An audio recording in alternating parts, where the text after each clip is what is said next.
y sobre esta piedra edificaré mi iglesia, y el poder de la muerte no prevalecerá contra ella.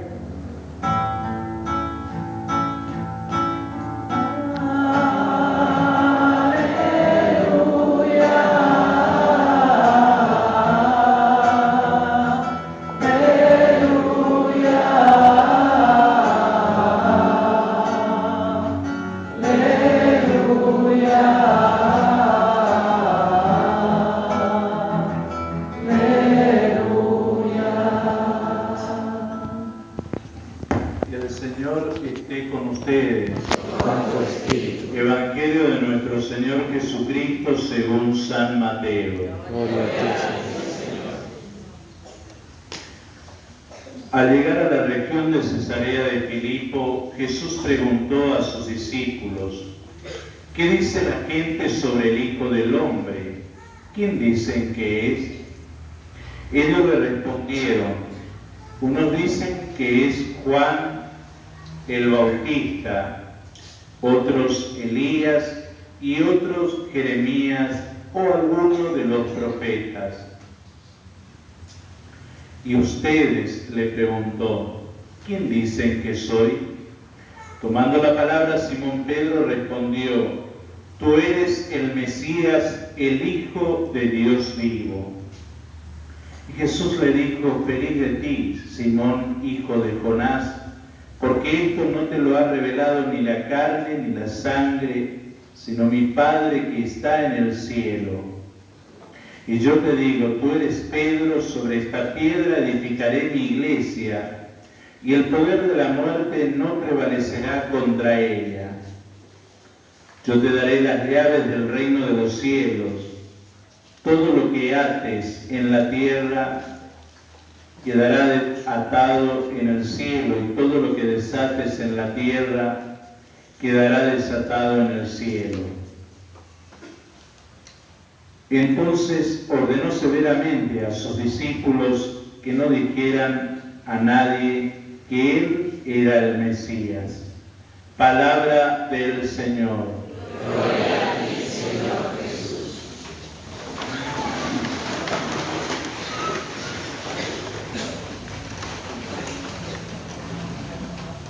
En la lectura del profeta Isaías vemos cómo el Señor dirige por medio del profeta su palabra al mayordomo del palacio, es decir, a Semná. ¿Y por qué va a dirigir su palabra? Los versículos previos a los que hemos leído habla justamente de que este mayordomo, nombrado al frente del palacio, en lugar de administrar bien lo que se le ha confiado, es decir, se mandó a construir un mausoleo, lo que vulgarmente hoy decimos, se aprovechó de lo que era común de todos para beneficio propio y se aprovechó del cargo que se le había concedido. Por eso Dios le va a decir: no ocuparás ese lugar porque no has honrado lo que se te confió. Y va a hablar de que sobre Hilquías lo va a investir y lo va a poner al frente del palacio, y aparece el tema de las llaves. Dice: pondré sobre sus hombros la llave de la casa de David. Habla de abrir y de cerrar. Uno podría, esta imagen de la llave sobre los hombros, los estudiosos van a tener dos interpretaciones, ambas válidas. Una va a decir que lleva sobre los hombros por el peso que tiene la llave. Recordemos que en esa época las llaves no eran del tamaño que tenemos hoy. Y la otra tiene que ver con el poder, es decir, que todo cargo implica una carga, implica una responsabilidad.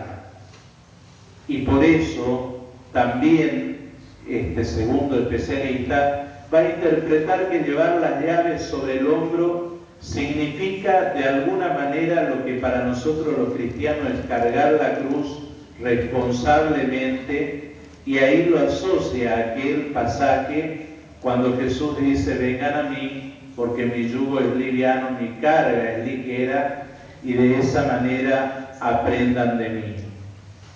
El texto del Evangelio que terminamos de escuchar podemos dividirlo en 4 partes. La primera, que nos ubica donde se encuentra Jesús. La segunda, la pregunta que dirige a los discípulos de qué piensa la gente acerca de él, incluido la pregunta que después dirige a ellos y también nos dirige a nosotros. Y quizás hoy Jesús no nos dirija a nosotros específicamente la pregunta, pero sí el mundo en el que nos desenvolvemos, la familia, nos pregunte: ¿quién es Jesús para vos? La tercera, la profesión de fe de Pedro. Y la cuarta, la conclusión, que es cuando Jesús prohíbe que divulguen que Él es el Mesías. Lo que vemos y el corazón del Evangelio es la profesión que hace Pedro. Tú eres el Hijo, tú eres el Mesías, el Hijo de Dios vivo. Al decir que es el Mesías, está hablando de la condición divina de Cristo, está hablando de su origen. Y esto aparece también en el Evangelio, porque recordemos que los Evangelios no era que había alguien que andaba tomando apunte, sino además ellos tenían un sistema que se llama memotecnia, de memorizar las cosas de tal manera de guardar las palabras. Es decir, si queremos entender de cómo guardaban fielmente los discursos, las palabras, nosotros desde Occidente no vamos a entender nunca. Vamos a decir que nos metieron el perro.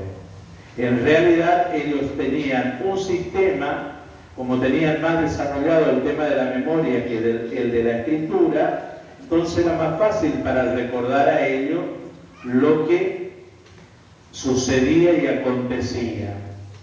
Los evangelios fueron escritos alrededor entre el 70 y el 100, año 100 de la era cristiana. Y se empezaron a colocar por escrito. ¿Por qué? Porque ya había algunos, como la escritura iba avanzando, iban perdiendo, y para no perder justamente lo esencial del Evangelio, ponían por escrito. Pero ya para ese tiempo habían determinados grupos religiosos o sectas que negaban la condición divina de Jesús y simplemente reconocían en su persona a alguien que tenía una chispa divina, un cierto poder, y que eso lo hacía un personaje extraordinario de aquel tiempo. Por eso es importante entonces para la comunidad judía, y sobre todo recordemos que Mateo escribe a judíos convertidos al cristianismo, a quienes les costaba entender de que Dios se hiciera hombre, que asumiera la naturaleza humana. En esa comunidad como que había cierta tensión, resistencia a aceptar la condición divina, el origen divino de Cristo. Por eso tú eres el Mesías. Jesús le va a decir: esto no te reveló ni la carne ni la sangre. Por tanto, no te reveló el pertenecer al pueblo de Israel, y no te reveló el aprender en alguna de las escuelas de los grandes maestros que enseñaban en tiempo de Jesús. Te reveló el Padre. Es decir, entra la acción del Espíritu, que es aquel que suscita en el corazón del hombre toda profesión de fe en Cristo, como dirá después Pablo. Nadie puede hacerlo sin el Espíritu Santo. Él dirá: nadie puede proclamar que Jesucristo es el Señor si el Espíritu no habita en él. Nosotros podemos llamarlo a Cristo Señor, a Dios nuestro Padre, e invocar al Espíritu porque Él habita en nosotros. Después de marcar la identidad divina, el origen de Cristo, aparece el tema de la identidad de la Iglesia. Y ahí está claro que la Iglesia no es la fundación o el deseo de un grupo que deliraba y decir vamos a reunirnos como para formar un club, sino que va a decir tú eres Pedro, la palabra Pedro está asociada en el término Kefa, que significa piedra, y sobre esta piedra voy a edificar mi iglesia. Habla de mi iglesia, no mía, está hablando Cristo. Entonces, cuando habla de la iglesia, está refiriéndose también a un término que ya aparece en el Antiguo Testamento y que en hebreo significaba Kahal Yahvé.